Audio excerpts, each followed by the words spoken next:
Bapak, Ibu, dan Saudara, salam sejahtera. Kita berjumpa kembali di tahun yang baru 2025. Satu tahun program pemahaman Alkitab ini sudah kita lalui dan saya selalu antusias merenungkan, belajar untuk mencintai firman Tuhan karena semakin firman Tuhan itu direnungkan, diresapi, dipahami sejauh kita bisa memahami, dan Tuhan memampukan kita untuk melakukannya, maka sungguh-sungguh ada perubahan dalam kehidupan kita. Kebahagiaan yang sejati sungguhlah datang dari Tuhan. Mari kita berdoa. Bapa di surga, terima kasih di tahun yang baru ini Tuhan, kami kembali bersemangat. Semakin kami mengenal Engkau melalui sabda Tuhan, semakin pula kami menikmati keindahan hidup ini dan sukacita, damai sejahtera yang tidak bergantikan dengan hal-hal yang duniawi. Kiranya Tuhan menolong kami semua untuk terus antusias Tuhan, belajar firman Tuhan dan mencintai serta melakukannya. Karena di dalam firman Engkau ada kuasa untuk memampukan kami melakukan kehendak Engkau. Dan ketika Tuhan Engkau disenangkan melalui kehidupan kami, maka kami tidak akan pernah ragu, tidak akan pernah gentar dengan masa depan. Apapun yang terjadi di dalam tahun yang kami tidak tahu ini, satu hal yang pasti, kami bersandar kepada Engkau Tuhan. Engkau pemilik alam semesta, Engkau pemilik hidup kami. Kami mengikut Engkau dengan sepenuh hati. Di dalam nama Tuhan Yesus kami berdoa. Amin. Kita sampai pada bagian kedua dari kisah Simson. Simson adalah hakim yang ke-12 yang dicatat di dalam kitab Hakim-Hakim dan juga hakim yang terakhir. Nanti di kitab 1 Samuel ada hakim selanjutnya, tetapi untuk kitab ini Simson mengakhiri dengan 4 pasal. Satu-satunya hakim yang kehidupannya dicatat lebih panjang dari yang lain. Tetapi ya kita akan melihat di dalam kelemahan Tuhan memakai orang-orang yang mau bersandar kepada Dia. Nah, ini indahnya, ini ajaibnya Tuhan kita. Kalau kita sudah melihat dari awal sebelum Simson lahir, kehadirannya itu sudah disampaikan lebih dahulu kepada sang bunda, mama dari Simson, dan kemudian papa juga tahu, dan akhirnya mereka mempersiapkan, dan nampaknya kehidupan Simson di masa kecil mungkin adalah kehidupan yang nyaman sekali. Ini anak yang karena istimewa dari awalnya sudah istimewa, maka dia diistimewakan. Maka apapun yang dia minta, orang tuanya akan lakukan kepada Simson sekalipun itu bertentangan dengan hukum, dengan Taurat Tuhan. Bahkan ketika dia melakukan hal-hal yang melanggar kehidupan kudusnya sebagai nazir Allah, orang tuanya seolah-olah setengah menutup mata, ya, tidak disebutkan di dalam kitab ini tentang disiplin atau sempat diarahkan, tetapi ketika Simson bersikeras, maka orang tua tunduk pada Simson. Nah, kita melanjutkan, dia sudah berjumpa dengan seorang, sudah menikah, tetapi pernikahan pertama gagal di pesta pernikahan awalnya. Kemarahannya membuat dia meninggalkan, dan kemudian dilanjutkan beberapa waktu kemudian di dalam Hakim-Hakim pasal 15. Beberapa waktu ini bisa beberapa hari, minggu, bisa juga beberapa bulan. Disebutkan di sini musim menuai gandum. Nah, apakah pesta pernikahannya di musim seperti apa tidak disebutkan. Jadi kita hanya menduga-duga. Simson meninggalkan istrinya, istri sahnya di pesta pernikahan karena dia begitu marah rahasianya berhasil dikorek oleh istrinya, kemudian disebarluaskan sehingga dia kalah di dalam ini ya bertaruh. Ya, kekalahan itu melukai egonya, ego Simpson sebagai anak yang istimewa, diistimewakan itu begitu besar. Jadi ketika dia terluka, wah dia tidak peduli lagi dengan istri, dia tidak peduli lagi dengan mertuanya, dia tinggalkan begitu aja. Nah, ketika dia kembali, pergilah Simpson mengunjungi istrinya dengan membawa seekor anak kambing. Jadi dia ingin menjumpai, karena itu adalah istri sahnya yang dia begitu berkeras kepada orang tua, harus. Nah, ketika sudah malah ditinggal, sudah jadi istri malah ditinggal ya, serta berkata, aku mau ke kamar mendapatkan istriku. Jadi dia berjumpa dengan mertuanya dan minta masuk, karena itu adalah kamar pengantin dia dengan istrinya. Tetapi ayah perempuan itu tidak membiarkan dia masuk. Aneh ya, kecuali pergi. Tetapi ini ada. Ya, dia kata ayah perempuan itu, aku telah menyangka bahwa engkau benci sama sekali kepadanya. Sebab itu aku memberikannya kepada kawanmu. Wow, waktu itu dia pergi dengan murka yang menyala-nyala. Nah, ketika murkanya sudah reda, butuh waktu, mingguan mungkin. Nah, ketika sudah mereda dan dia ingin melanjutkan relasinya dengan istri, dengan keluarga dari istrinya, malah dia dikhianati. Wow, pertama dia dikhianati oleh istrinya, karena rahasianya dia buka hanya kepada istri, tetapi ternyata semua orang tahu. Kali ini istrinya diberikan kepada kawan, pengiring. Pengiring, ya bangsa Filistin, bukan pengiring, karena Simpson ketika menikah, aneh sekali, dia tidak membawa pengiring, kawan-kawannya dari bangsa Israel, bangsa suku Dan, dia dari suku Dan. Tetapi justru pengiringnya adalah dari orang anak-anak muda Filistin, dan orang tuanya, mertuanya, karena dianggap, oh sudah pergi begitu saja, ya sudah, karena ini pesta belum selesai, belum tuntas 7 hari, dia sudah pergi, pas 7 harinya dia pergi, maka untuk menghilangkan rasa malu dari keluarga ini, maka langsung disandingkan dengan orang lain yang satu suku, satu bangsa, ya sama-sama Filistin dengan perempuan, keluarga perempuan ini. Wah, mungkin ayahnya, mertuanya itu melihat perubahan ekspresi dari Simpson, tidak disebutkan, namun cepat-cepat ya mertuanya melanjutkan. Bukankah adiknya lebih cantik daripadanya? Wah, ini cara berpikir yang uh, penuh perhitungan dagang ya. Untung rugi. Baiklah, memang seharusnya resminya adalah dengan Simpson.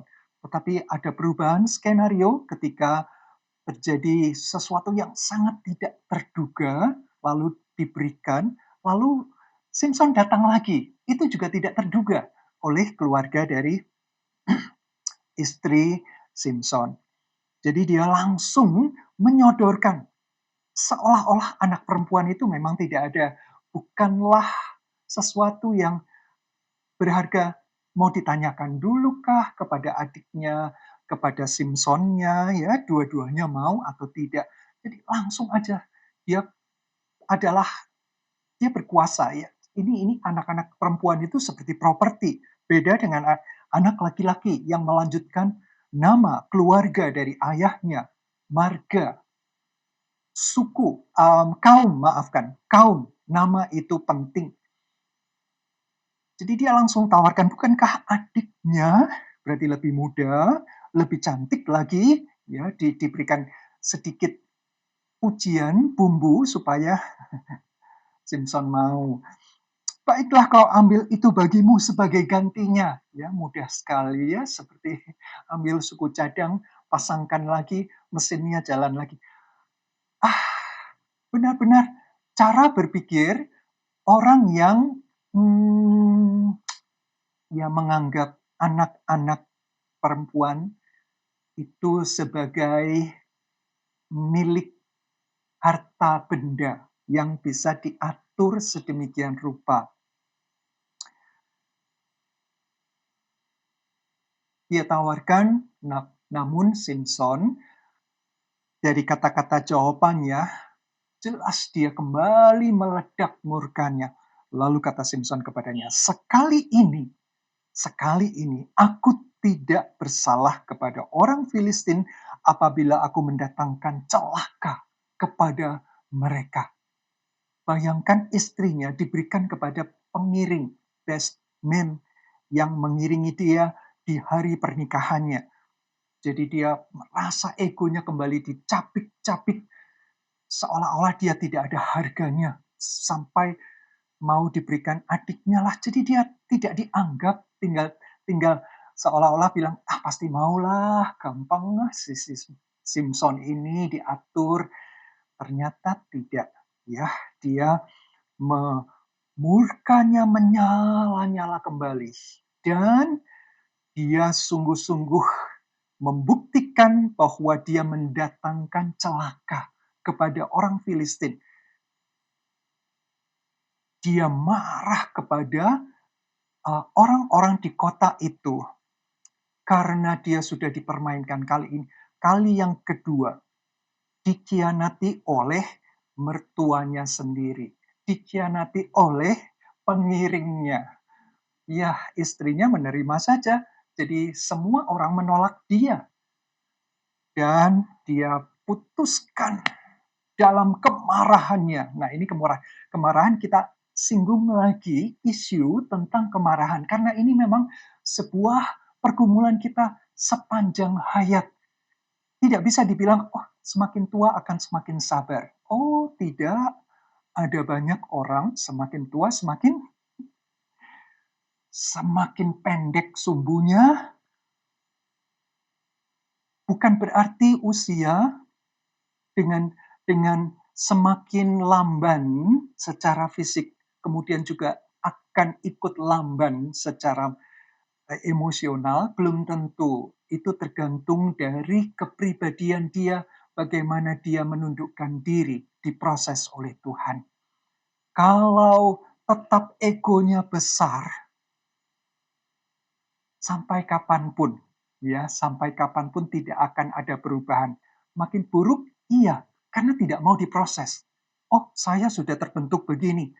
Maaf ya Tuhan ya, seolah-olah bilang, kalau baca firman Tuhan, iya, kita baca Efesus pasal 4, di ayat yang ke-26 sampai 32. Beginilah inspirasi Roh Kudus yang diberikan kepada Rasul Paulus, dia tuliskan kepada jemaat di Efesus. Apabila kamu menjadi marah, janganlah kamu berbuat dosa. Nah, ini dia. Bukankah ini pergumulan seumur hidup? Mau diproses atau tidak? Ketika marah, jangan berdosa. Jadi marahnya belum tentu berdosa. Tetapi harus dijaga dengan kewaspadaan. Ya, ini titik 2 ya. Kalau kita lihat Alkitab kita, terjemahan baru, janganlah matahari terbenam sebelum padam amarahmu. 1. Amarah itu menjadi dosa ketika tanpa ada batas. Dalam hal ini batas waktu dan tentunya adalah batas kemarahannya. Itu di bagian kedua ayat 27. Janganlah beri kesempatan kepada iblis. Nah, batasnya kemarahan yang benar, kemarahan yang tepat dinyatakan, diekspresikan dengan porsi yang tepat, itu tidak memberi kesempatan kepada iblis. Tetapi kalau kemarahan itu egonya diberikan kesempatan, iblis akan memakai. kemarahan itu bisa makin memuncak. Ya, ketika bicara, makin makin panas, makin marah, dan apa yang sebenarnya sudah reda, itu naik lagi, bahkan bisa meledak lagi. Dan ledakannya bisa berulang-ulang, beruntun, tanpa ada batas. Nah, ini batasnya seperti apa? Mari kita lihat dulu. Batas waktu. Kita bisa marah, tetapi jangan berlarut-larut. Ya, matahari terbenam bukan secara hurufiah kita mengartikan, oh jadi kalau marah, mau marah panjang, marahnya di pagi hari aja. Masih ada sekian jam, sekian belas jam sebelum nggak boleh marah lagi. Bukan begitu maksudnya, bukan secara hurufiah, tetapi ada batas, ada beri waktu. Baik saya menyampaikan kemarahan saya dalam batas waktu tertentu. Artinya tidak membawa itu menjadi dendam. Kalau dendam itu sudah berlanjut, sudah mulai kebencian ada masuk di situ dan kemudian tidak ada pengampunan. Bahkan sampai liang kubur sekalipun tidak akan ada ampun atau tidak akan mengampuni. Ya, ada batas waktunya. Sehari cukuplah sehari. Marah selesai, selesai. Nah, ketika kita bisa menyampaikan yang kedua adalah jangan beri kesempatan kepada iblis. Ketika marah tetaplah sadar saya marah kepada pribadinya atau pada perbuatannya. Mari kita bedakan. Kalau pada pribadinya itu kita sudah sangat subjektif, kita bisa mudah sekali terpeleset menjadi kebencian pada orang tertentu. Itu yang berbahaya. Itu berarti memberikan kesempatan kepada iblis. Iblis akan memakai itu untuk memecah belah. Benci, baik sekarang kesempatan untuk membalas. Begitu ada kesalahan, wow, diceritakan di media sosial. Supaya orang sama-sama tidak suka kepada orang itu. Seperti saya tidak suka, maka saya ingin orang lain juga tidak suka pada dia. Dengan cara yang tidak tepat, cara yang sangat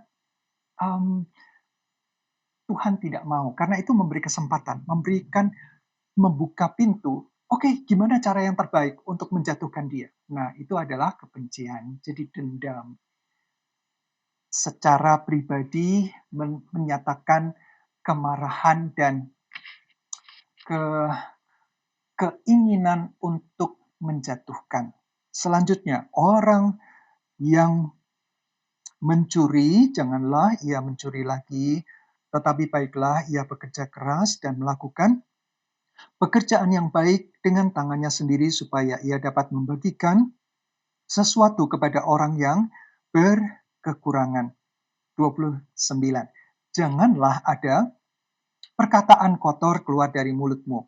Nah, ini dia. Ketika marah, bukankah kita sedang berpikir karena hati sedang panas, kemudian pikiran ikut temperaturnya naik, kita cari kata-kata yang bisa memuaskan ego kita dengan cara menyakiti dia. Kalau bisa sesakit-sakitnya. Nah, ini sudah mengarah kepada kebencian, dendam, kemarahan yang sudah dikobarkan sendiri, ya, dibuka celah, iblis masuk dan menyiram minyak, menambah oksigen. Wah, maka langsung berkobar kemarahan itu lebih hebat lagi. Perkataan kotor itu akan muncul. Perkataan kutuk itu juga akan muncul ketika hati yang menjadi pahit, hati yang kecewa dan benci itu dibiarkan.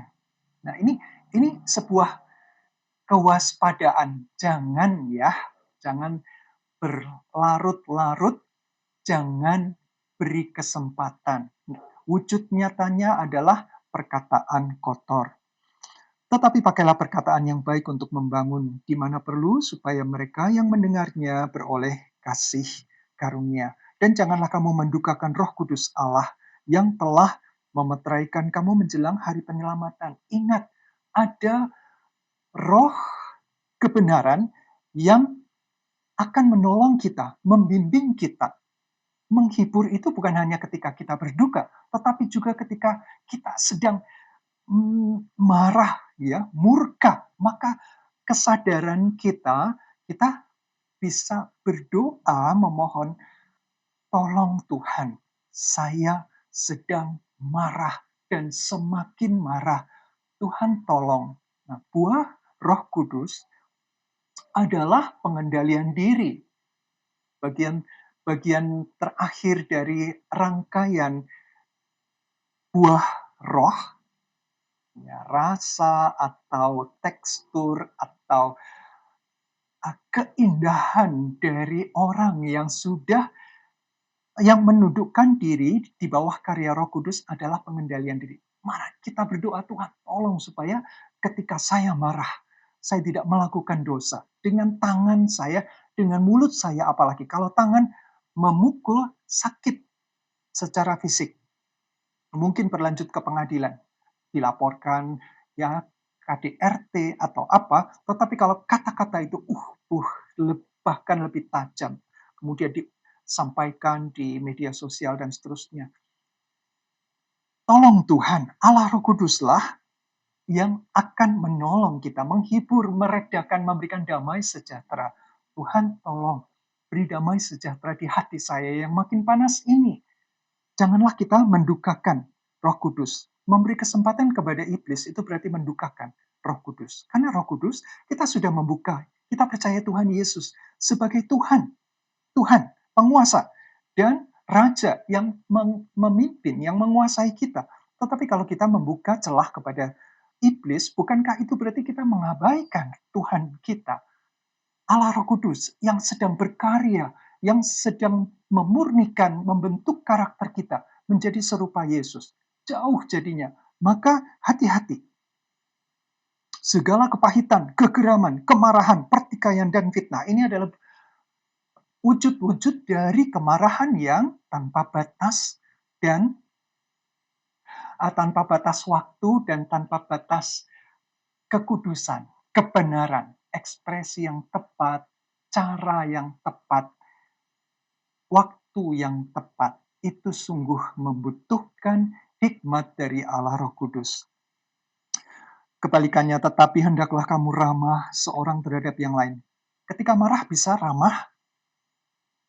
Sulit ya kita memadukan antara kemarahan dan keramahan. Tetapi inilah firman Tuhan.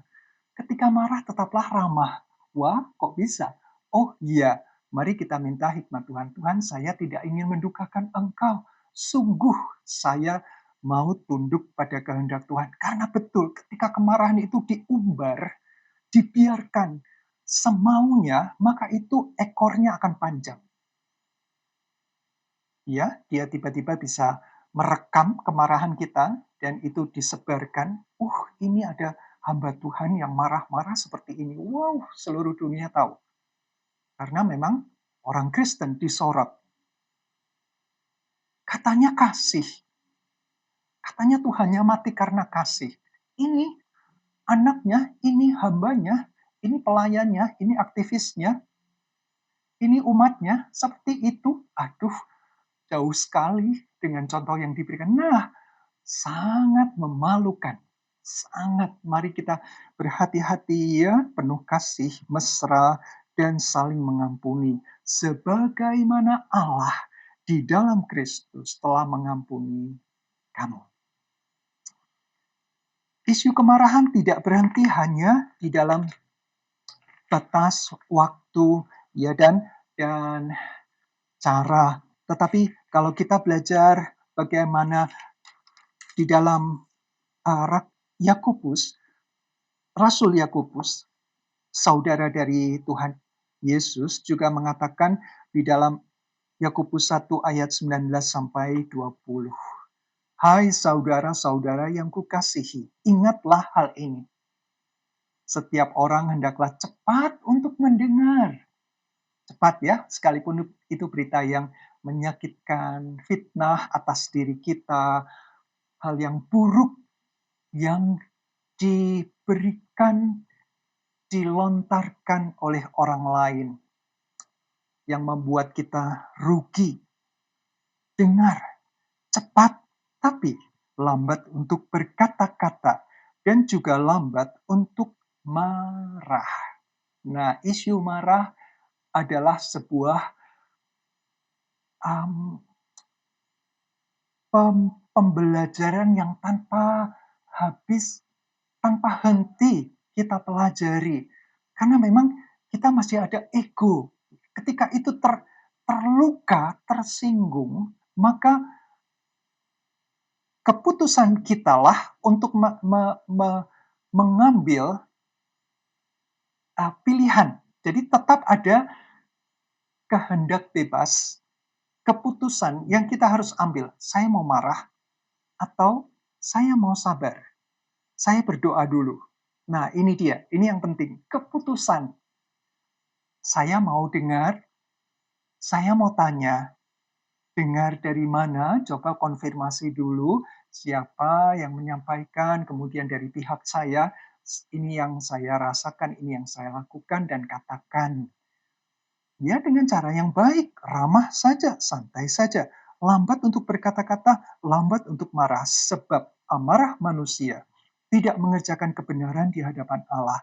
Amarah yang berdosa tadi yang disebut di Efesus ya, amarah yang tidak terkendali. Jadi uh, ketika kita berdoa memohon Allah Roh Kudus menyatakan, tetaplah Tuhan, please, tetaplah berkarya. Saya ingin memiliki pengendalian emosi, pengendalian diri yang baik. Sehingga orang bisa melihat wujud nyata kalau kita memberitakan kabar baik Injil Yesus Kristus, maka orang tidak berprasangka, ah kamu sendiri, aduh kata-katamu ya, sikapmu,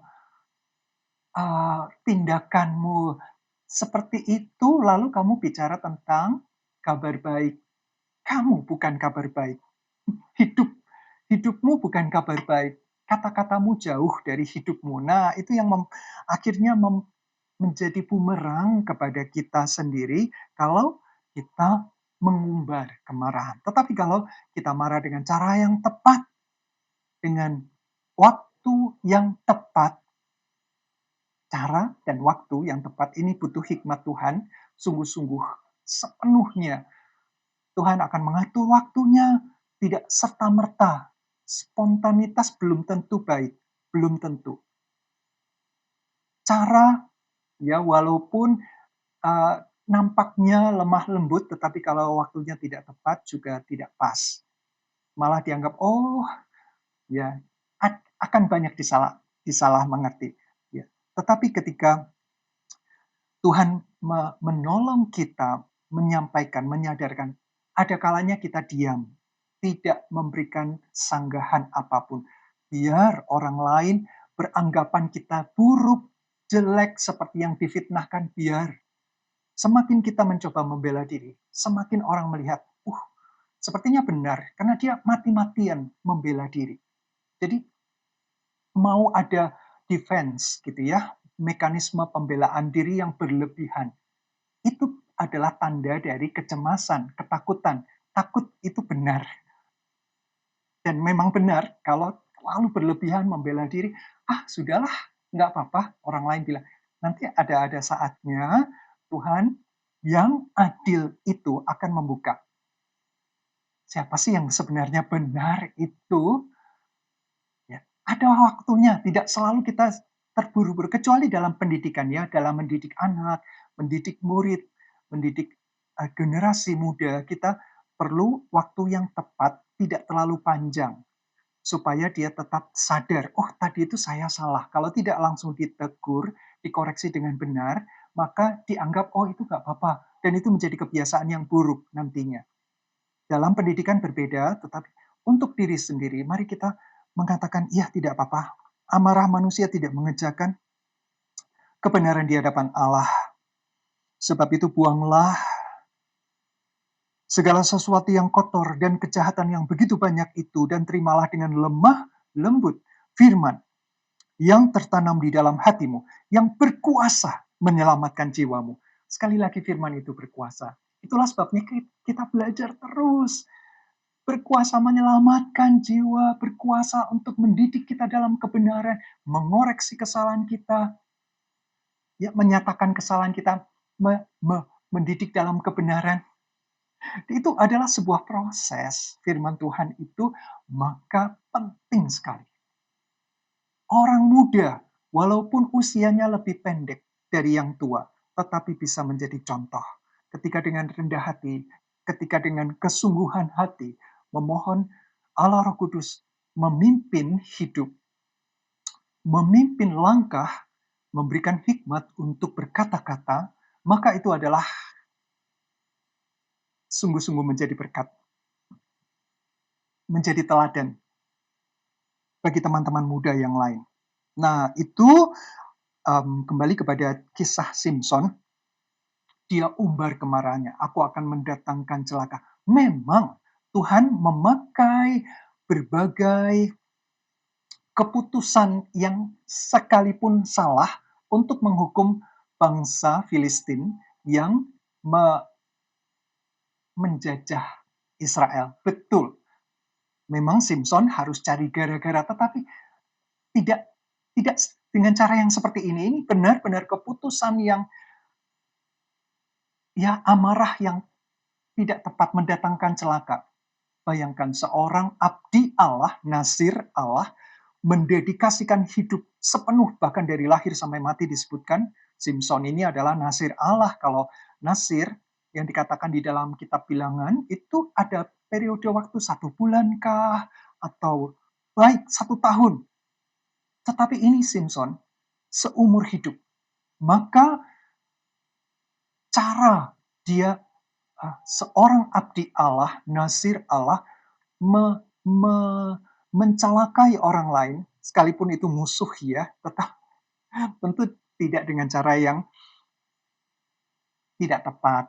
Ya, dalam hal ini kemarahannya, tapi Tuhan memakai itu untuk membebaskan. Sekali lagi, bukan ide Tuhan. Dalam arti kehendak bebas Simpsonlah yang membuat dia mengambil keputusan untuk membalas dendam. Nah, itu dia. Dia memakai kekuatannya, maka pergilah Simpson, ditangkapnya 300 anjing hutan, serigala, rubah serigala kecil, ya, rubah yang cepat sekali larinya, yang sangat cerdik, lincah, sulit untuk ditangkap, tapi dia bisa tangkap 300. Wow, saya membayangkan, dari mana ya?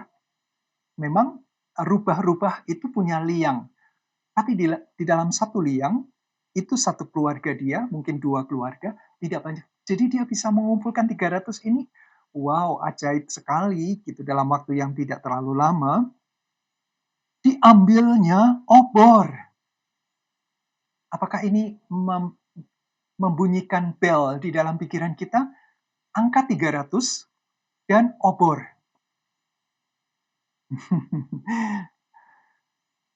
Diikatnya ekor dengan ekor, dan ditaruhnya sebuah obor di antara tiap-tiap 2 ekor.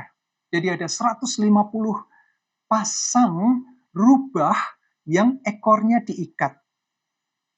Menangkap susah, apalagi mengikat ekornya. Wow, itu adalah bagian yang sensitif dari rubah. Dia akan menggigit, dia akan mencakar, dia akan melakukan apapun untuk membebaskan diri ketika ekornya dipegang, apalagi diikat. Ekor binatang apapun, ya, itu adalah bagian anggota tubuh yang sangat penting dari binatang tersebut. Kalau kita berani-berani pegang ekor tanpa punya hubungan yang khusus dengan binatang tersebut, maka wah, kita akan bisa celaka. Ini dibuat 150 tim, kemudian obor yang ada di ekornya itu dinyalakan dan dilepaskannya anjing-anjing hutan itu ke gandum yang belum dituai kepunyaan orang Filistin, sehingga terbakarlah tumpukan-tumpukan gandum dan gandum yang belum dituai dan kebun-kebun pohon zaitun. Jadi ada dua perkebunan yang sebagian gandum itu sudah disapit, masih dalam bentuk tumpukan, tinggal diambil, dipisahkan jerami dan gandumnya. Ini rubah yang ketakutan karena ada api di ekor mereka. Mereka lari dengan kecepatan yang seumur hidup mereka tidak pernah lari dengan secepat itu. Mereka takut api. Dan api itu dekat, panas, bahkan mulai membakar ekor mereka. Itu membuat mereka begitu buas, begitu liar, memencar kemana-mana, dan menghabiskan, membakar, membumi hanguskan ladang-ladang orang Filistin. 300 obor, tinggal satu, tempayan. Itu tidak ada. Ya, Simpson tidak mengikat tempayan di ekor mereka supaya berbunyi ramai. Jadi kita lihat ada sedikit itu hakim yang sebelumnya gitu ya, pernah dengan 300 orang dengan obor di tangan, ditutup tempayan sementara, kemudian mereka membawa trompet, mereka memberikan kemenangan yang luar biasa kepada orang Israel. Kali ini Simpson pakai rubah anjing hutan, bukan manusia. Dan itu bahkan lebih efektif ya di dalam membuat celaka. Secara ekonomi itu adalah ladang perkebunan itu adalah hasil bumi yang menjadi komoditas kehidupan ekonomi mereka. Begitu itu bumi yang mereka gempar. Seluruh dunianya Filistin gempar. Siapa yang melakukan ini? Simpson, menantu orang Timna itu. Sebab orang itu telah mengambil istri Simpson dan memberikannya kepada kawannya. Maka pergilah orang Filistin ke sana, membakar perempuan itu beserta ayahnya. Api dibalas api. Siapa main api, dia akan terbakar. Lalu berkatalah Simpson kepada mereka, jika kamu berbuat demikian, ya Simpson mendengar apa yang mereka lakukan kepada istrinya. Mungkin dia masih menganggap itu istrinya, walaupun sudah dikhianati berkali-kali. Jika kamu berbuat demikian, sesungguhnya aku takkan berhenti sebelum aku membalaskannya kepada kamu. Mulai dari Simpson yang tertarik dengan gadis di Timna, menikah resmi baik-baik. Nah, kemudian dia dikhianati, dia marah, dia membalas. Ini balik membalas, ya. Istrinya diberikan pada pengiringnya. Wah, dia membakar ladang-ladang. Orang Filistin membakar perempuan dan ayahnya, keluarga ini. Karena gara-gara mereka, Simpson membumi hanguskan hasil lelah mereka, ekonomi mereka hancur gara-gara si keluarga ini. Dan belum berhenti, Simpson balas lagi. Jadi lihat ada putaran spiral yang tidak putus-putusnya. Spiral maut. Kalau tidak maksudnya kalau tidak ada yang menghentikan dua belah pihak ini, semuanya akan merasa benar. Saya begini gara-gara dia. Betul, tetapi saya melakukannya gara-gara dia duluan. Nah, dia duluan itu duluan yang mana sulit untuk orang lain melihat secara objektif. Dua-duanya merasa benar lah ya. Ya, tapi kesalahan saya kecil. Kenapa diperlakukan seperti ini? Jadi pantas dong saya balas lebih jahat lagi. lebih berat lagi. Nah, itu dia alasan yang akhirnya tumpuk menumpuk, ledakan demi ledakan, saling menghancurkan tanpa henti. Dan dengan pukulan yang hebat. Sekali lagi, kita ingat bahwa bukan Simpson yang luar biasa. Tuhan yang memberi kekuatan. Dari awal, sejak dia bahkan belum menjadi janin, sudah ditetapkan bahwa Simpson adalah hakim yang akan membebaskan orang Israel dari penjajah Filistin. Karena Filistin sudah uh, 20 tahun mungkin menjajah 20 tahun menjajah orang Israel, dan kemudian Simpson 20 tahun menjadi hakim. Jadi total ada 40 tahun orang Filistin menjajah Israel.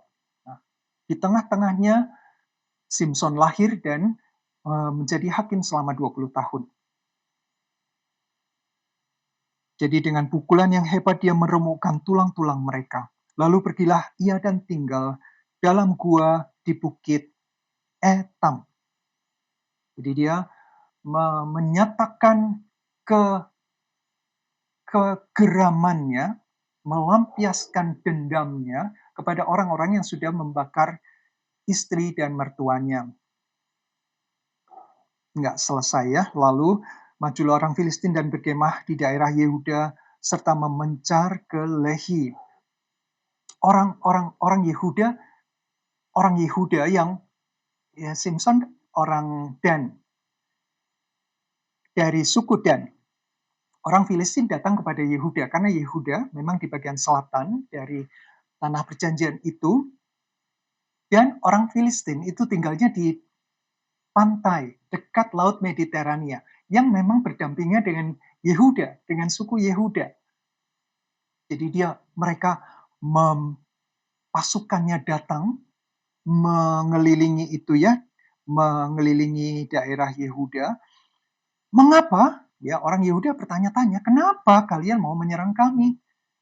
Ya, kalian sudah menjajah, kalian sudah mengambil selama 2 dasawarsa, kenapa sekarang ini lagi malah mau membinasakan kami gitu ya, mau berperang. Nah, ini kata-katanya. Kata-kata mereka orang Filistin, kami maju untuk mengikat Simpson dan memperlakukan dia seperti dia memperlakukan kami. Lihat ya, masing-masing punya alasan untuk mencelakai pihak lain. Dan ini alasan mereka. Sebuah rangkaian balas-membalas yang tanpa henti. Kemudian turunlah 3.000 orang Yehuda, 3.000 orang Yehuda, prajurit dari suku Yehuda, ke Gunung Batu Etam, tempatnya Simpson bersembunyi di gua, dan berkata, tidakkah kau ketahui bahwa orang Filistin berkuasa atas kita? Nah, ini dia kalimat yang menunjukkan bahwa mereka gentar dengan orang Filistin. Orang Filistin sekarang mengepung kami nih, gara-gara kau. Begitu. Apakah juga yang telah kau perbuat terhadap kami? Nah, mereka melontarkan kemarahan mereka bahwa 3.000 orang. Bayangkan 3.000, satu stadion penuh gitu datang berbondong-bondong berduyun-duyun kepada di depan gua di mana Simpson bersembunyi di Bukit Batu Etam itu. Mereka marahnya melampiaskan kemarahan mereka kepada Simpson. Kamu tahu nggak? Kita ini sudah dijajah, sekarang mereka mau perang sama kami. Ini 3.000 bisa mati semua gara-gara kamu. Jadi mereka lebih baik menyerahkan satu orang, dijadikan, ya karena memang masalahnya di Simpson ya, orang Yehuda tidak ikut-ikutan. Tapi mereka kena getahnya. Jadi mereka ingin, Simpson kamu tanggung jawab dong. Ya, jangan bikin kami menderita gara-gara perbuatanmu.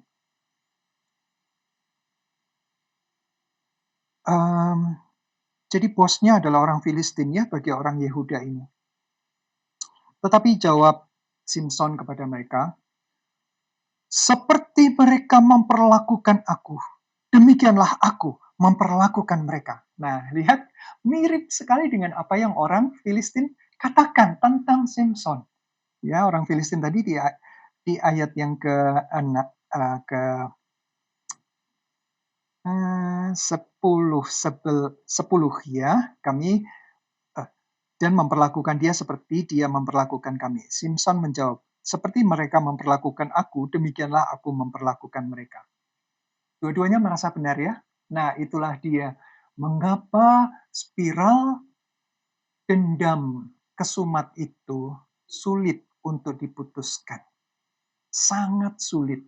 Dua-duanya punya ego yang angkuh, yang besar, yang selalu merasa diri benar.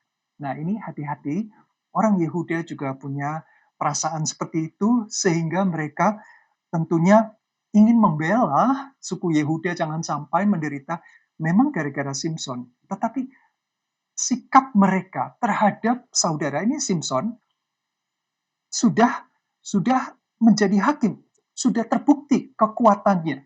Ya, kisah tentang Simson membunuh singa tanpa senjata.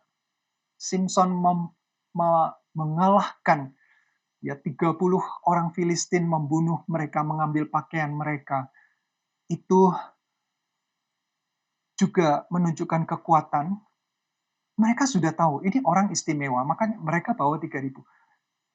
Lebih baik menyerahkan saudara sendiri daripada orang satu bangsa menderita. Seperti Kristus ya, seperti Yesus. Orang imam berkata lebih baik satu orang dikorbankan ya daripada seluruh bangsa. Kacau balau. Satu orang, Yesus, tangkap, bunuh dia, selesai. Masalah selesai, kita tekan pengikutnya, beres, tidak ada lagi penyesatan. Menurut mereka, ini orang Yehuda datang kepada Simson dengan cara yang sama. Oke, kami datang untuk mengikat dan menyerahkan engkau kepada orang Filistin.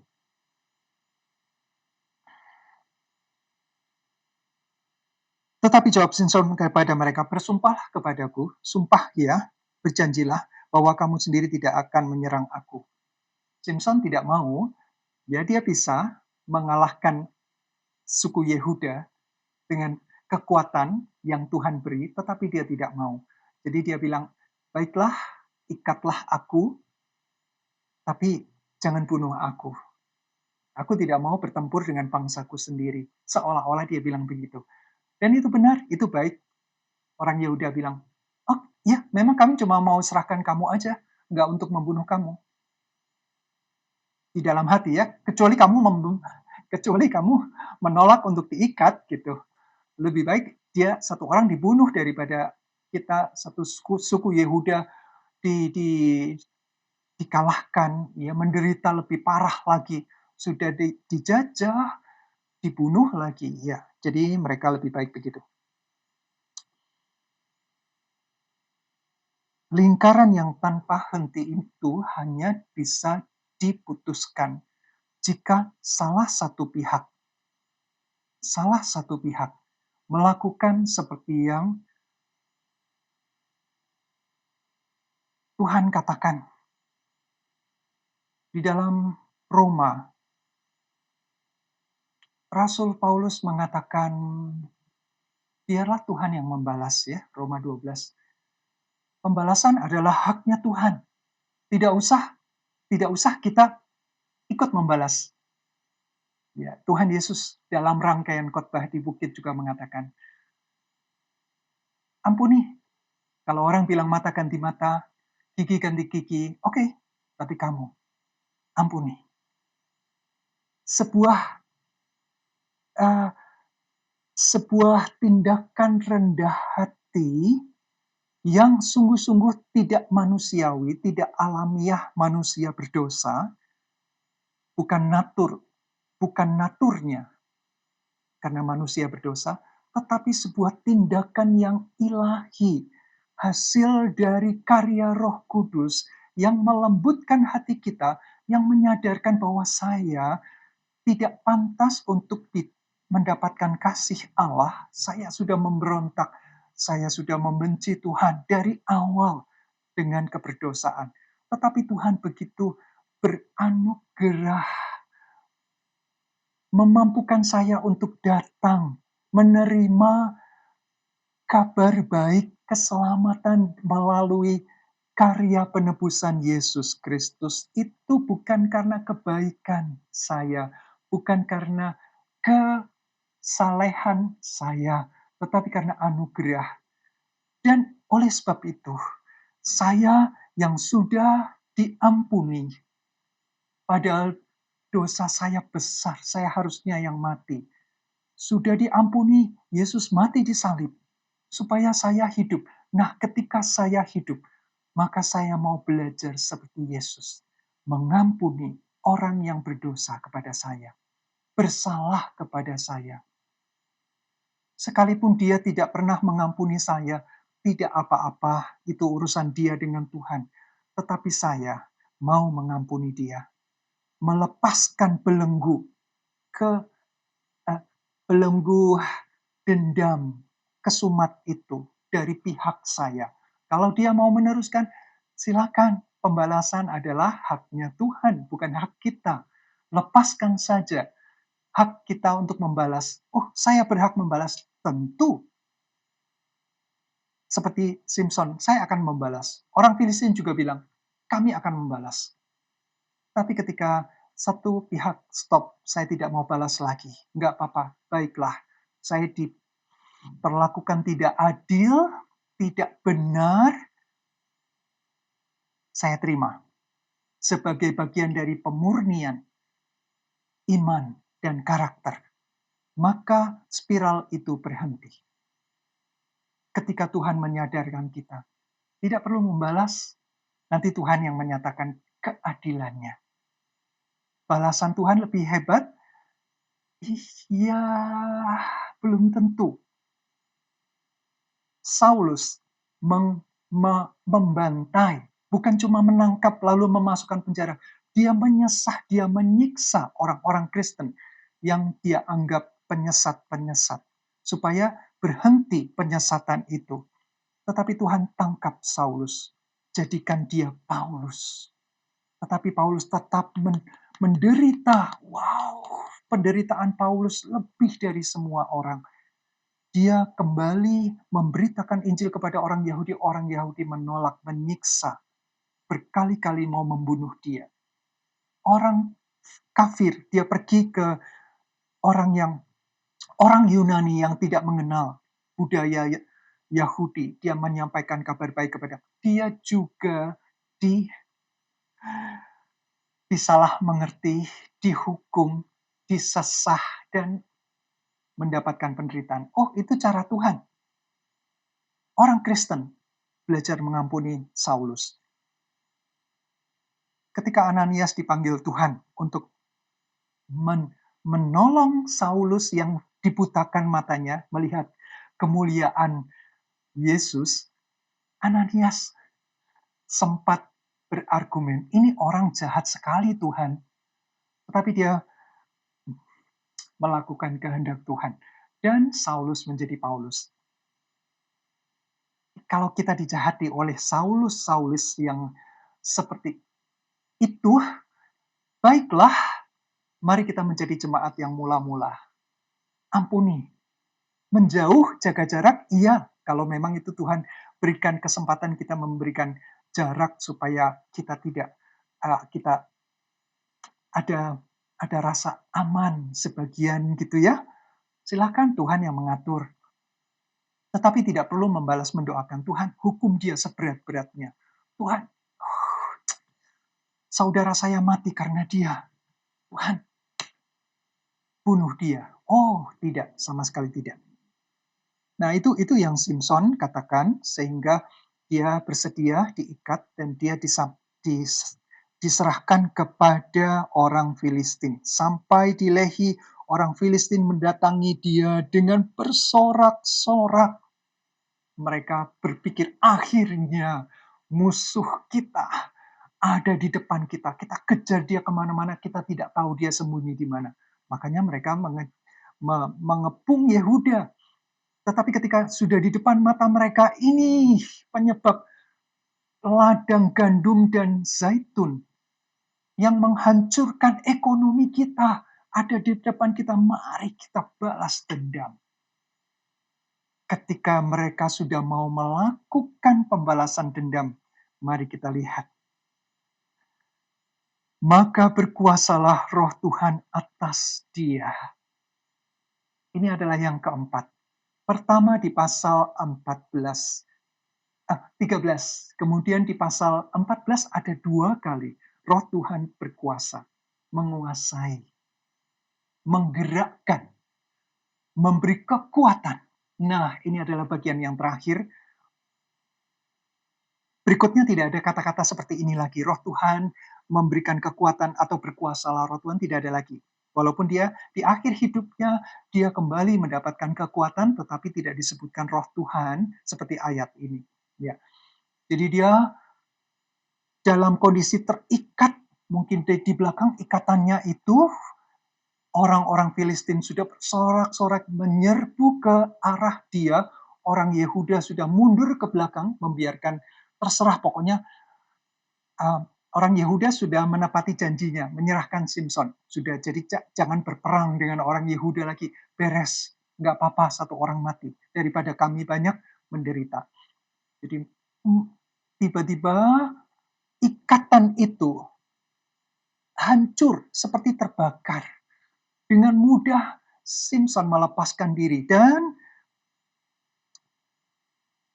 kemudian ia menemui sebuah tulang rahang keledai yang masih baru.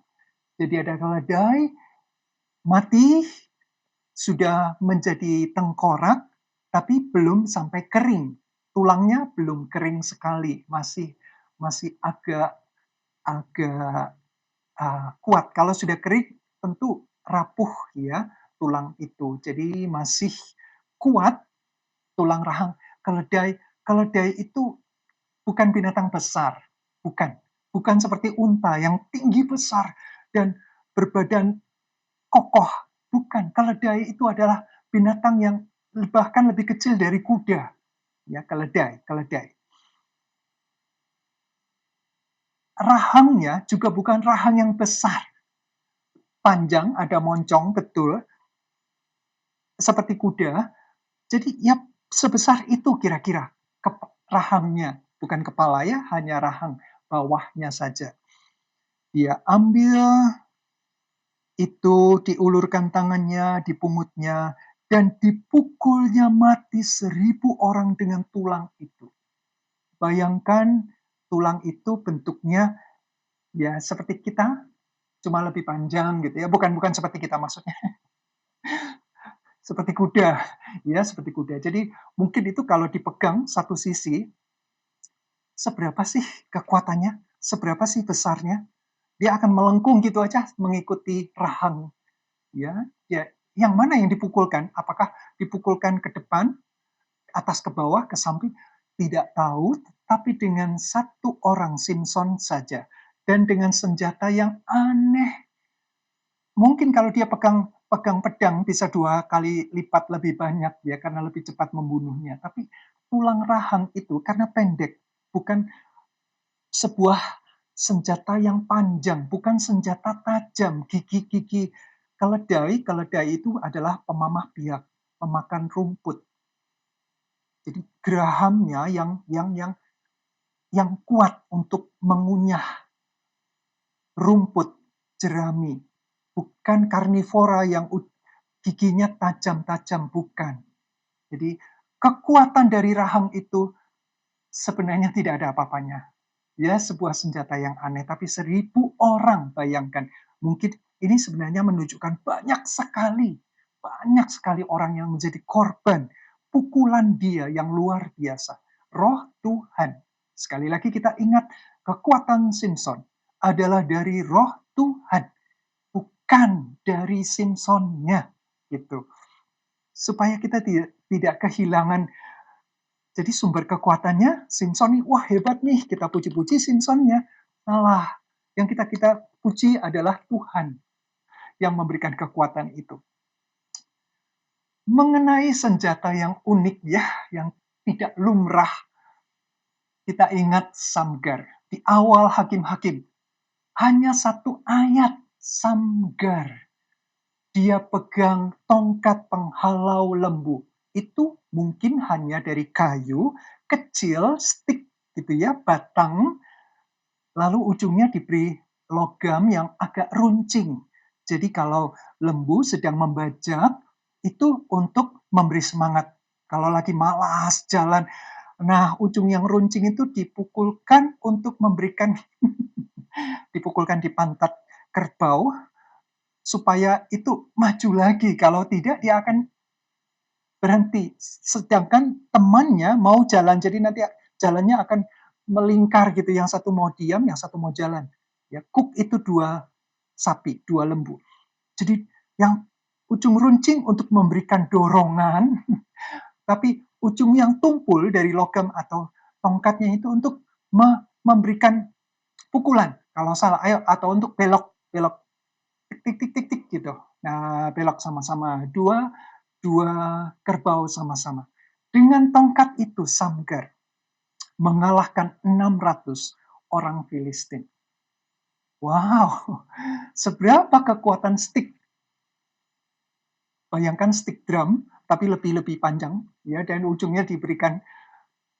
Kemudian seorang perempuan yang bernama Yael dari musuh jenderal perang orang Kanaan yang bernama Sisera datang ke kemahnya, dia beri minum susu, Sisera ini tidur kelelahan karena dikejar-kejar oleh Barak ya, dan dia tertidur kelelahan, dia ambil pasaknya kemah, apakah dari kayu atau dari logam, tidak disebutkan, lalu dengan palu, ketika Sisera ini tidur berbaring, maka itu pasak ditembuskan dari pelipis sampai keluar, dibunuh.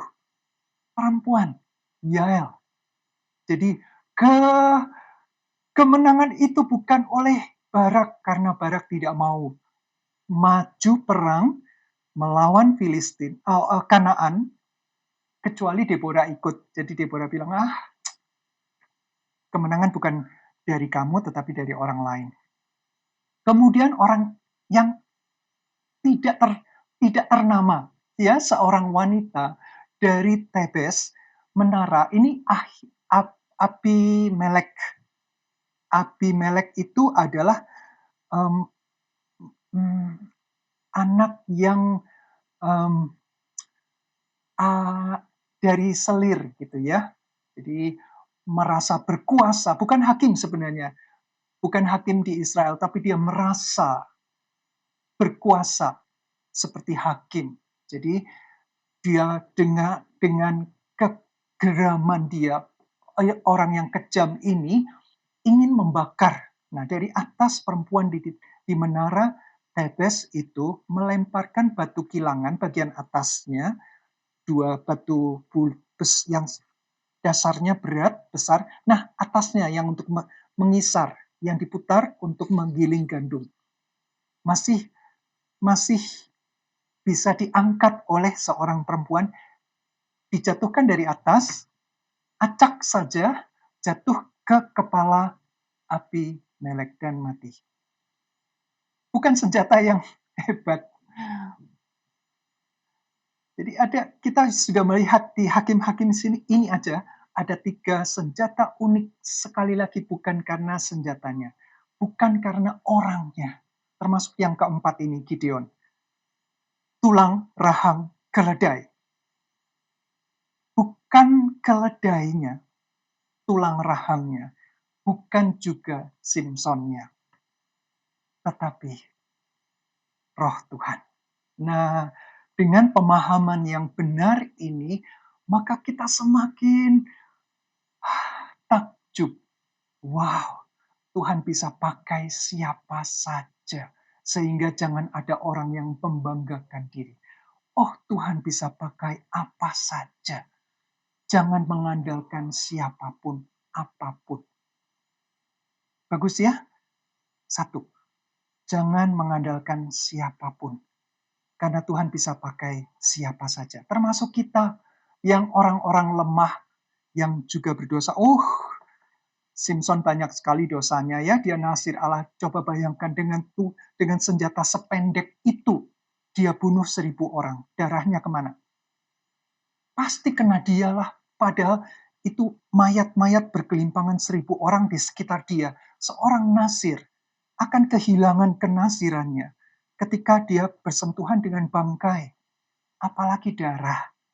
Ya, jadi dia sudah tidak tahir berulang-ulang dari sejak dia bunuh singa, bangkai singa, kemudian 30 orang Filistin, kemudian dia mendatangkan celaka. Bukankah itu dosa? Dalam arti tidak harus dengan cara itu. Sebenarnya Tuhan bisa memakai cara lain untuk mencari gara-gara gitu. Ya, ini kali ini juga udah kacau balau. Jadi dia membunuh 1.000 orang dengan rahang keledai. Bangsa keledai itu kuhajar. Orang Filistin dibilang bangsa keledai. Tegar tengkuk, orang yang keras kepala. Disuruh maju malah mundur. Ditarik mundur malah maju. Itu keledai. Dengan rahang keledai, 1.000 orang kupukul.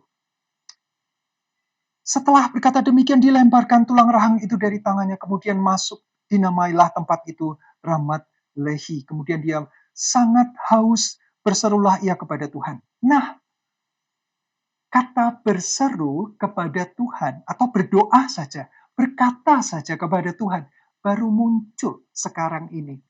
Dari mulai pasal 13, 14, 15, dan 16, sekali lagi, hanya 2. Dari 20 tahun Simpson menjadi hakim, hanya 2 yang disebut di Alkitab. Ya, sempat menjadi pertanyaan besar. Kapan dia berdoa? Ketika dia sangat haus, dia berseru kepada Tuhan. Oleh tangan hambamu ini telah kau berikan kemenangan yang besar itu. Oh ya, dia mengakui bahwa kemenangan itu dari Tuhan.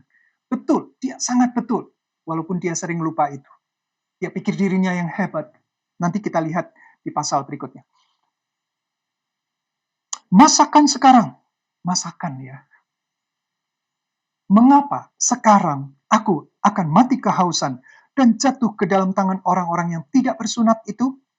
Jadi karena haus sekali, bayangkan 1.000 orang dia mengayunkan itu minimal 1.000 kali gitu ya. Untuk hajar satu demi satu. Atau satu orang butuh 2 pukulan. Kelelahan, kehausan membuat dia hampir mati. Dia merasa begitu. Jadi dia berdoa minta, Tuhan, saya haus sekali. Dia baru berseru. Pertama kali doanya kepada Tuhan. Kemudian kabar baik. Allah membelah liang batu di Lehi itu dan keluarlah air dari situ. Ia minum, lalu menjadi kuat dan segar kembali. Sebab itu dinamailah mata air itu mata air penyeru. Yang sampai sekarang masih ada di Lehi. Ia memerintah sebagai hakim atas orang Israel pada zaman orang Filistin 20 tahun lamanya. Dia berseru dan Tuhan memberi mata air. Aliran air yang membuat dia kuat dan segar kembali. Dan ini adalah kemenangan yang legendaris. Puncak, belum puncak, nanti ada lagi. Tetapi sudah membuat dia diakui sebagai hakim. Walaupun dia dari lahir sudah disebutkan, malaikat itu datang kepada istri dari Manoah, mama dari Simpson, ini anak akan membebaskan, menjadi pembebas, menjadi hakim. Jadi dia Akhirnya suku Yehuda mungkin masih menyaksikan, "Hah, sendirian. Mereka yang 3.000 aja ketakutan terhadap orang Filistin yang memang orang kuat dan orang eh, perkasa semuanya, orang perang semuanya ya, warrior begitu. Ini satu orang dengan senjata yang seperti itu, mereka tunduk. Jadi dia menjadi hakim tanpa tanding 20 tahun. Tetapi yang menarik adalah Tuhan menjawab. Simpson tahu kekuatan dia dari Tuhan. Bahkan kehidupan dia dari Tuhan. Kalau Tuhan tidak mengeluarkan air dari gunung batu itu, dari celah batu itu, liang batu, di sini dikatakan liang batu, maka dia akan mati. Benar-benar mati. Dehidrasi habis-habisan. Dia olahraga membunuh 1.000 orang dalam waktu sekian jam, tanpa makan, tanpa minum. Makan masih bisa ditunggu. Asal airnya itu sudah kembali. Ya, setiap sel dalam tubuhnya sudah menjerit berteriak, "Aku haus." Dan itu ada miliaran sel. Jadi dia sungguh-sungguh ketika dia bisa minum dengan lega, dengan puas, dia kuat, segar kembali. Dan dia namakan ini mata air. Adalah sumber dari Tuhan. Setiap orang yang berseru kepada Tuhan, Tuhan pasti dengar tentang cara dan waktu bagaimana dia menjawab. Karena dia sudah kritis, sudah mau mati kalau tidak dapat air, Tuhan jawab langsung pada saat itu. Jadi dia sebutkan ini adalah mata air penyeru. Oh, pelajaran yang sangat baik bagi kita. Dari orang yang sombong, orang yang semaunya. Gideon bukan figur yang baik, yang saleh, yang hidupnya kudus, jauh dari itu.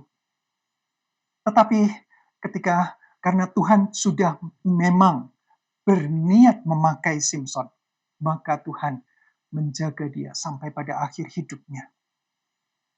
Bagaimana dengan kita? Selama kita berseru, kita percaya, kita mengandalkan Tuhan. Kalau kita adalah anak-anak Tuhan, karena kita sungguh-sungguh mengaku Allah sebagai Bapa kita, kita hormat, kita tunduk, kita taat, kita setia, kita mengasihi Sang Bapa. Bukankah Dia lebih mengasihi kita? Bukankah Dia selalu akan mendengar setiap rintihan, tidak perlu berseru, setiap rintihan yang tidak terucapkan sekalipun. Dia tahu, dia mendengar, dan dia menjawab dengan cara yang indah. Bagus sekali pelajaran dari kitab Hakim-Hakim ini. Selalu Tuhan adalah sumber kekuatan kita. Tuhan menjawab doa.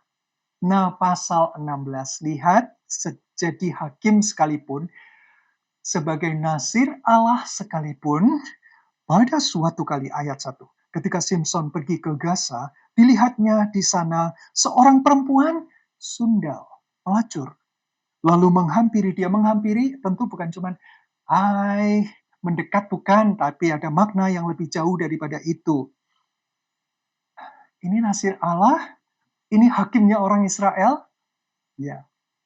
Jadi kita lihat kualitas sebenarnya dari Gideon. Aduh, Tuhan kok bisa ya pakai orang seperti itu? Oh ya, Tuhan pakai dengan karakternya yang binal, yang berandal, yang kacau balau. Bukannya Tuhan membenarkan, itu bukan. Tuhan pasti tidak suka. Tapi dengan pilihan kehendak bebas dari Simpson, dia melakukan. Tetapi Tuhan menguasai semua kehendak bebas itu. Mengatur sedemikian, mengendalikan sesuai dengan kehendak Tuhan.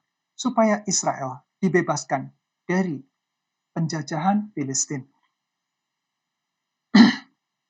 Ketika diberitahukan kepada orang Gaza, Simpson telah datang ke sini. Gaza itu adalah kota penting dari orang Filistin. Kota besar, ini pelabuhan.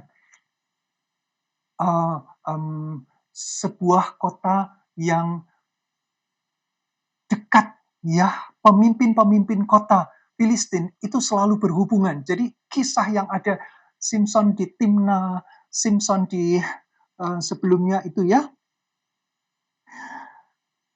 Lehi, itu kisah menyebar menjadi legenda di orang-orang Filistin sekaligus di orang-orang Israel.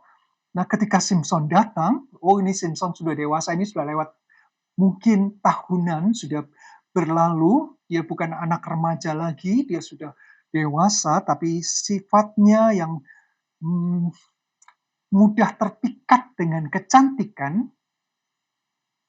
itu tetap sama, tetap sama.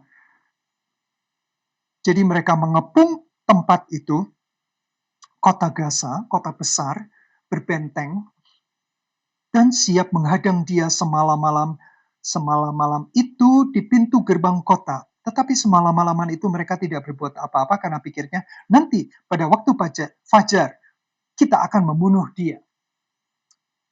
Mereka akan menyerbu tempat di mana Simpson tidur malam itu dengan perempuan pelacur itu. Tetapi Simpson tidur di situ sampai tengah malam. Pada waktu tengah malam bangunlah ia,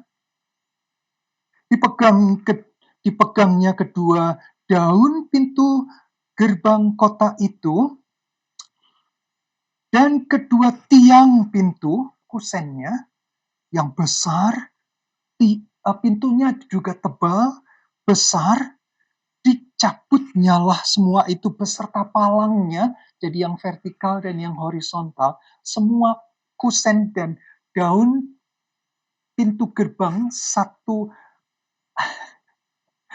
paket utuh dijebol, lalu diletakkannya di atas kedua bahunya, dan lalu semuanya itu diangkat ke puncak gunung yang berhadapan dengan Hebron, dengan kota Gaza itu. Di depan ada Hebron. Jadi dia naik dengan membawa entah berapa ratus kilogram, berapa kuintal, atau bahkan mendekati angka yang fantastis. Sekali lagi, kekuatan Simpson untuk menunjukkan kekuatan Tuhan yang Tuhan berikan kepada Simpson untuk menunjukkan, ini pelajaran bagi kita. Tidak ada perlindungan sekuat apapun di hadapan Tuhan. Kota berbenteng, bagian yang paling lemah adalah pintu gerbangnya. Karena yang lain dari batu, pintu gerbang nggak mungkin dari batu, karena itu tempat lalu lalang yang dibuka ketika pagi, semua orang bisa diperiksa yang masuk dan keluar, dan ketika sudah malam, ditutup untuk keamanan. Atau ketika siang hari ada yang mau masuk menyerbu, maka pintu itu ditutup. Nah, sekuat apa pintu gerbang itu dan kusennya, sekuat itulah kota benteng itu. Jadi kekuatan itu sama setara dengan kelemahan. Yang paling lemah dari kota itu apa? Pintu, karena dari kayu. Kalau dari batu, ya beda kisahnya. Tapi tidak ada pintu gerbang dari batu ya. Jadi Simpson mau tunjukkan, Tuhan mau tunjukkan pelindungnya kota Gaza, pelindungnya orang Filistin tidak mampu melindungi ketika Tuhan, Yahweh, Allahnya, Allah perjanjiannya orang Israel, turun tangan. Tidak ada yang terlalu kuat di mata Tuhan. Orang Filistinnya tidak ada apa-apanya, 1.000 orang hanya dengan tulang keledai. Simpson musnahkan. Ini pintu sekian ratus kilo dia angkat sendirian. Naik, dia tancapkan di atas sebagai bukti. Itu pintu terbuka. Itu kota sudah tidak ada pelindung lagi. Setiap orang yang mau masuk hanya langsung akan berhadapan dengan prajuritnya. Tidak ada perlindungan lagi. Tidak ada mau dilempari atau dipanah, ditombak. Udah terbuka gitu aja, menganga begitu aja. Perlindungan kita adalah di dalam Tuhan. yang tidak tergoyahkan, yang tidak terkalahkan, yang mengalahkan semua perlindungan orang lain. Apa yang diandalkan orang lain, musuh dari Tuhan, itu tidak ada apa-apanya di hadapan Tuhan kita. Oh, sekali lagi, ini yang membuat kita bersemangat belajar firman Tuhan. Ini yang membuat saya antusias untuk terus berusaha menikmati keindahan sabda Tuhan. Dan saya ingin sampaikan keindahan itu. Biasanya kita anggap, aduh perjanjian lama, aduh tidak menarik sekali, aduh membosankan sekali. Oh, ternyata ketika kita sungguh-sungguh menikmati dengan anugerah Tuhan, dengan membaca, dengan merenungkan, orang lain menyampaikan, ternyata Tuhan membuka wawasan kita. Kita semakin mengenal Tuhan kita, pelindung kita, hebat Allah kita, hidup Allah kita, mendengar dan menjawab doa orang yang berseru kepadanya. Nah, kemudian sampailah kita pada puncak yang paling banyak bahkan dibikinkan film ya, Simpson dan Delilah. Simpson dan Delilah. Kalau Bapak Ibu Saudara search di YouTube, wah kisah ini banyak ya dibuat parodinya atau apa yang sesuai dengan Alkitab maupun yang tidak sesuai, yang direka-reka semaunya sutradara. Ini adalah puncak, boleh dikatakan ya, karena setelah ini kisahnya adalah Simpson mati. Dan ini mengambil porsi yang cukup besar. Jadi tadi dengan perempuan pelacur itu adalah perempuan kedua yang sudah dicatat ya. Yang pertama dengan istrinya, dia tinggalkan, kemudian istrinya dibakar oleh orang Filistin. Yang kedua dengan perempuan sundal nih, dengan yang ketiga nih sekarang, Delilah. Sesudah itu Simpson jatuh cinta. Nah, kata jatuh cinta sebenarnya juga memiliki makna hilang pengendalian diri, ya, lebih ke arah terbangkitlah nafsunya lagi, begitu, bukan cinta yang murni. Kepada seorang dari lembah Sorek yang namanya Delilah. Delilah itu artinya pemuja, orang yang berdedikasi. Kepada siapa?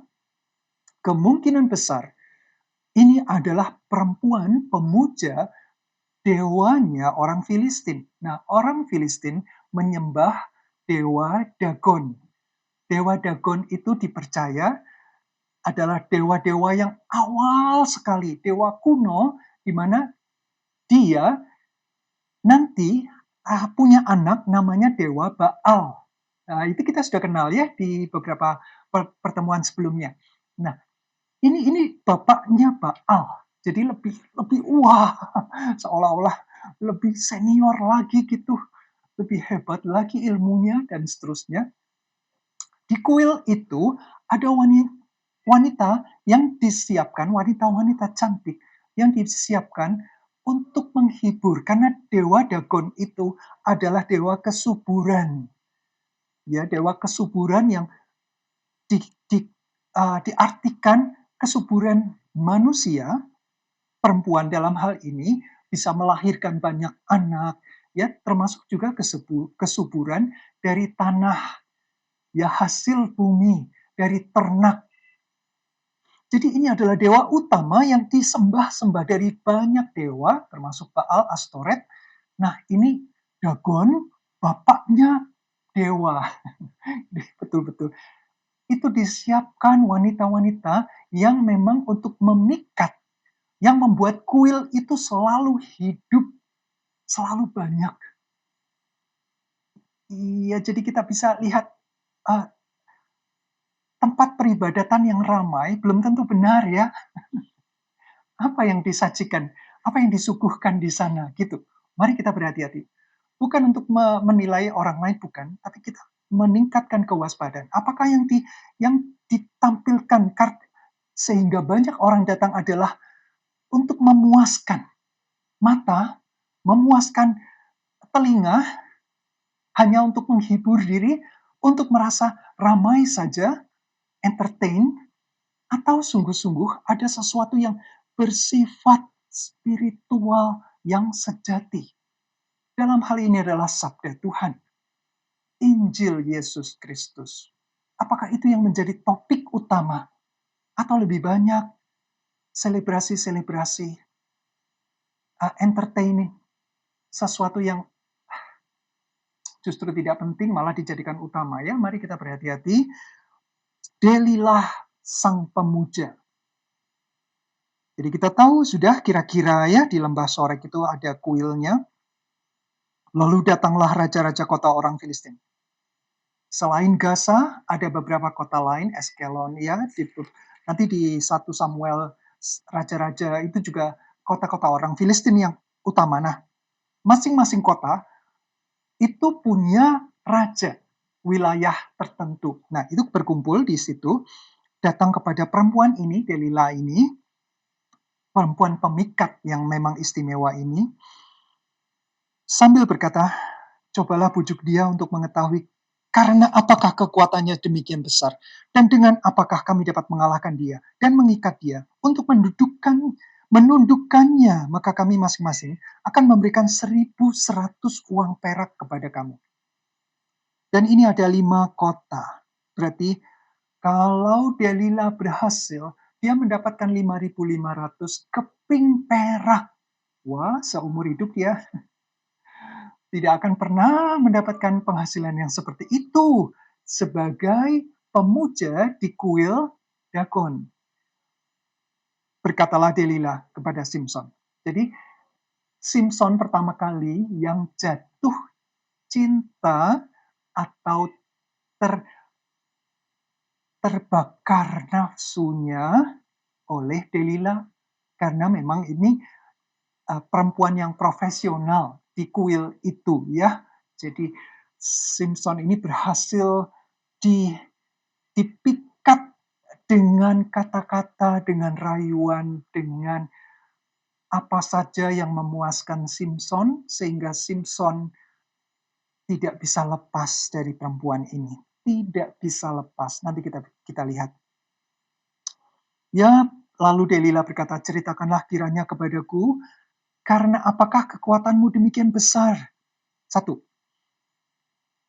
Apa sumber kekuatanmu? Pertanyaannya adalah apa? Bukan siapa ya. Ini sudah pertanyaan yang salah ya. Tapi nggak apa-apa, kita lanjutkan. Dan dengan apakah kamu harus diikat untuk ditundukkan? Jadi jelas kemauan Delila adalah kamu mau ditundukkan nih. Jadi apa sih yang membuat kamu kuat? Caranya gimana supaya kami bisa menundukkan kamu? Bukankah ini kata-kata yang begitu gamblang, lugas, jelas, tanpa awan kelabu yang basa-basi atau yang menyelubungi atau yang kata-kata yang berputar. Enggak, to the point. Kenapa Delila bisa bicara to the point seperti kami ini ingin menundukkan kamu. Apa sih rahasia kekuatanmu? Bilang dong. Orang kalau sudah jatuh hati ya, matanya buta, telinganya tuli. Pikirannya jadi idiot. Jatuh cinta yang salah maksud saya ya, bukan setiap orang yang jatuh cinta akan begitu, bukan. Kalau jatuh cintanya murni yang dari Tuhan, yang membuat kita mendapatkan pasangan yang seimbang, kita semakin dekat Tuhan. Simpson cari orang-orang perempuan yang memang perempuan pemikat, ya, pemuja berhala. Jelas dia sudah tahu dan memang keahliannya adalah untuk memuaskan nafsu laki-laki. Dan Simpson mengikatkan diri. Nah, Delila tahu itu. Maka dia pakai kecantikan, pikatan dia, rayuan dia, Segala sesuatu dia lakukan untuk mendapatkan. Ingat, 5.500 keping perak. Wow, mungkin dia dijadikan piala bergilir bagi raja-raja ini nanti. Artinya sepanjang hidup dia akan aman, nyaman. Jadi dia gunakan seluruh daya upaya, seluruh daya pikatnya untuk berkata terus terang. Apa sih? Dia tahu Simpson nggak bisa mengelak suatu ketika nanti. Dia lakukan itu, kita beri tanda di Alkitab ya, di ayat 6. Kemudian di ayat 10. Dengan apa kamu dapat diikat?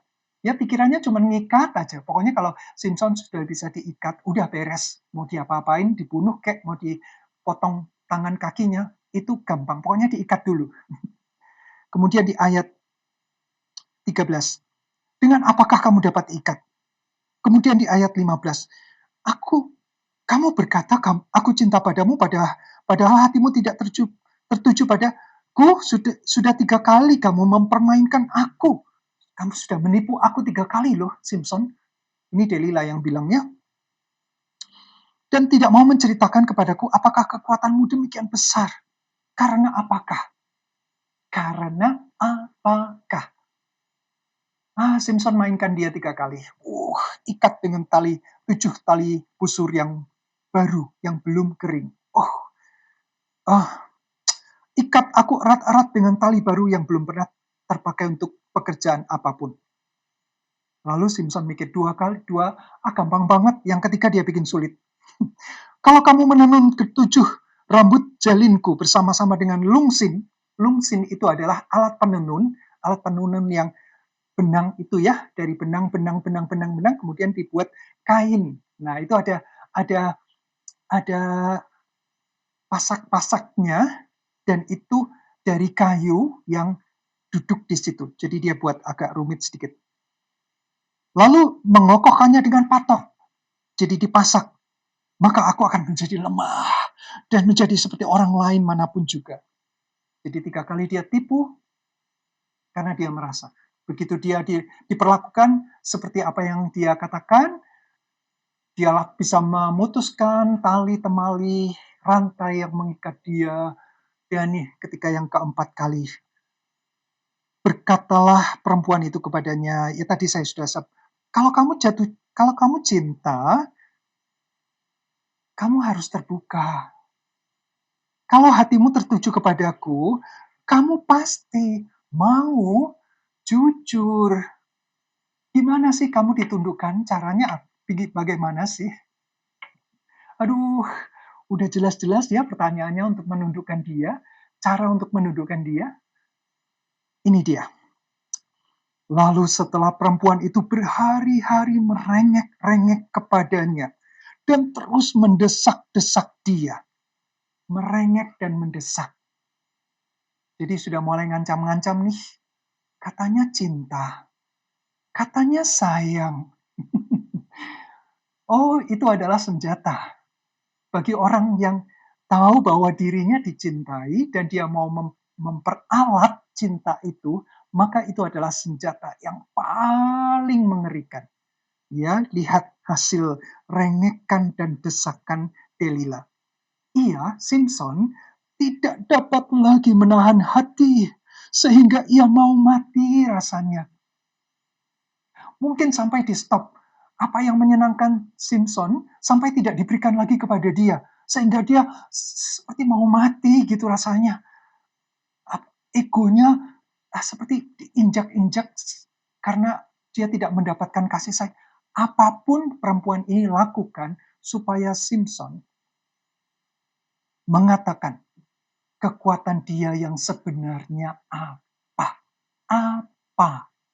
Nah, Simpson katakan akhirnya, aku ini nasir Allah sejak dalam kandungan.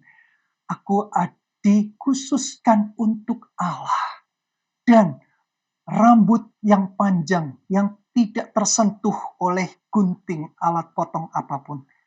Itulah tanda kenasiranku. Dan itu karena panjang sekali diikat jadi 7 ikat gitu ya, 7 jalinan, dikepang, ada 7 kepang. Panjang begitu ya. Jadi ketika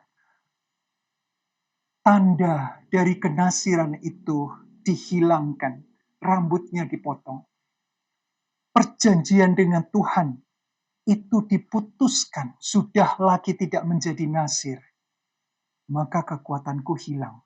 Karena dia tahu, kekuatan dia adalah dari Tuhan. Dari perjanjian, Tuhan menjadikan dia nasirnya dengan tanda. Nah, ketika tanda itu dibuang, artinya kalau di dalam kitab Musa dikatakan, kalau sudah selesai, masa menjadi nasir itu selesai, maka dia harus potong rambut, memberikan persembahan kepada Tuhan. Selesai. Dia tidak lagi menjadi nasir Allah. Nah, dipotong rapi.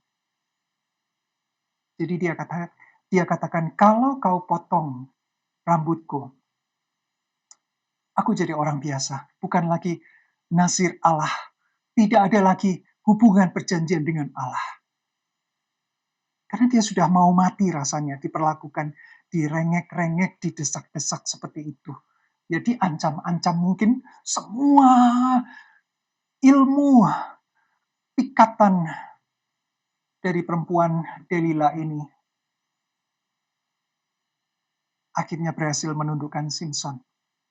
Dan Simpson setelah menyatakan mungkin dengan karena dia sudah mau mati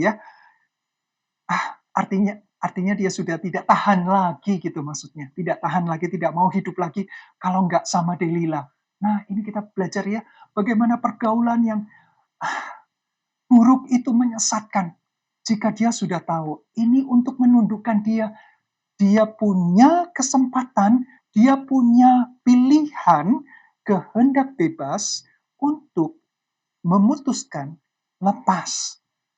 Dia tahu dia adalah hakim, dia adalah nasir, dan perempuan ini adalah perempuan Filistin yang sudah jelas-jelas mengatakan bagaimana kamu bisa diikat, bagaimana kamu bisa ditundukkan, supaya dia ditundukkan kepada Filistin. Kalau dia sadar kedudukannya sebagai hakim yang membela Israel, kedudukannya sebagai orang yang mendedikasikan hidup sepenuh kepada Tuhan sebagai nazir Allah. Kalau dia sadar, maka dia bisa lepaskan perempuan ini. Tetapi karena dia tidak mau, dia ceritakan, dan itulah yang terjadi. Perempuan ini bilang kepada raja-raja itu, kali ini sorry, yang kemarin-kemarin dia bohong. Kali ini aku tahu. Dia mungkin sambil ekspresinya itu gimana, nangis-nangis kah? Atau sampai merengek-rengek lah. Si Simpson yang perkasa, badannya kuat, kekar, luar biasa, tapi hatinya ciut di bawah kaki perempuan. Suami-suami takut istri. Oh bukan, Simpson takut istri. Delila bilang, kali ini datang ya. Aku yakin dia mengatakan yang sebenarnya. Siapkan pemangkas rambut. Orang salon yang kerjanya halus. Yang sampai tidak terasa ketika menggunting rambut. Wow. Maka akhirnya dia hadiahi Simpson. Mungkin dipuaskan sampai Simpson tertidur di pangkuannya, rambutnya terurai. Ketika Simpson tidur, panggil perempuan ini, si tukang salon.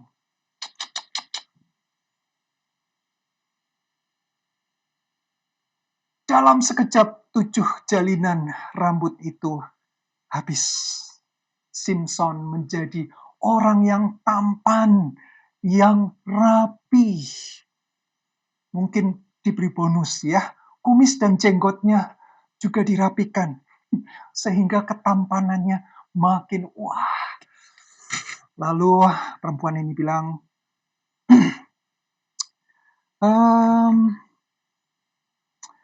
orang Filistin menyergap engkau, Simpson. Simpson bangun, agak terbata-bata gitu, tapi dia ingat, oh sudah 3 kali, sudah biasa. Seperti biasanya aku akan melepaskan diriku. Kecil, tetapi tidaklah diketahuinya. Ini firman Tuhan mengatakan bahwa Tuhan telah meninggalkan dia. Aduh, ini adalah kata-kata yang sangat menyedihkan. Dia lahir atas kehendak Tuhan. Simpson menjadi pembebas. Tetapi Simpson menyalahgunakan kekuatan, tanggung jawab yang Tuhan berikan itu untuk memuaskan nafsunya. Semau-maunya membebaskan dirinya, tidak tunduk pada kenasirannya sebagai abdi Allah yang bertanggung jawab. Tuhan meninggalkan dia. Tuhan huruf besar, Yahweh, Allah perjanjian. Karena dia sudah memberikan aku, kalau ini rambut sebagai simbol ketundukanku sudah dipotong, maka aku bukanlah. Aku tidak lagi diikat dengan perjanjian dengan Tuhan. Dan itu yang terjadi, Tuhan meninggalkan dia. Orang Filistin itu menangkap dia, mencungkil kedua matanya, membawanya ke Gaza. Di situ ia dibelenggu dengan 2 rantai tembaga, dan pekerjaannya di penjara ialah menggiling. Biasanya menggiling itu dengan keledai atau dengan lembu, supaya tenaganya besar. Jadi yang digiling itu banyak sekaligus. Untuk persediaan kota, bukan cuma setiap orang punya sendiri, iya, tetapi untuk mass production, pembuatan gandum, tepung gandum dalam jumlah yang besar. Nah, di penjara dikaryakan orang-orang yang di penjara, ya bagus ya, daripada di penjara nggak ngapa-ngapain, malah belajar ilmu, mencuri, membunuh, merampok satu sama lain. Nah, ini dikerjakan, dipisah tapi kerja. Dia harus mengisar dengan badannya, ikat dengan mata yang sudah berlubang, tidak ada mata. Jadi dia diikat dengan rantai dan dia harus menggiling itu gandum sehari-hari dengan penderitaan yang luar biasa. Bermain-main dengan dosa. Dia menuai. Amsal berkali-kali mengingatkan, hati-hati dengan perempuan licin seperti ular. Lidahnya seperti madu, kata-katanya manis. Hati-hati begitu anak muda terperosok, tidak bisa keluar lagi. Hancur hidupnya, hancur masa depannya, kesehatannya, hancur kena penyakit menular yang merusak hidupnya, merusak masa depannya, merusak tubuhnya. Sudah sangat sering diingatkan. Tetapi rambutnya mulai tumbuh pula sesudah dicukur. Sesuatu yang alamiah dicatat oleh Alkitab sebagai tanda bahwa simbol itu mulai lagi bertumbuh. Sesudah itu berkumpullah raja-raja kota orang Filistin mengadakan perayaan korban sembelihan yang besar kepada Dagon, Allah mereka. Untuk bersukaria, kata mereka, telah diserahkan kepada Allah, oleh Allah kita ke dalam tangan kita. Simpson, musuh kita, telah diserahkan oleh Allah kita, Dagon, ke dalam tangan kita, musuh kita, perusak tanah kita, dan yang membunuh banyak teman kita. Itulah label yang mereka berikan kepada Simpson. Dan mereka tahu sebenarnya, ketika mereka sudah menundukkan Simpson, itu menunjukkan bahwa Allah mereka sudah menang atas Allahnya Simpson. Simpson dalam jabatannya sebagai hakim Israel. Berarti mereka sudah menang atas Allahnya orang Israel. Jadi ketika perayaan tahunan itu, besar-besaran semua pembesar Filistin berkumpul di situ beserta dengan rakyat. Itu kuil Dagon dengan patung Dagon besar di tengah-tengah, di tempat utama, di depan. Dan itu adalah bangunan berlantai 2, disangga dengan tiang. Jadi penuh atas dan bawah. Mereka bersukaria, mereka bermabuk-mabukan, mereka merayakan kemenangan mereka, kemenangan yang besar. Dan mereka panggil Simson. Ayo panggil Simson, biarlah dia menjadi lelucon bagi kita. Biarlah dia jadi standing komedi.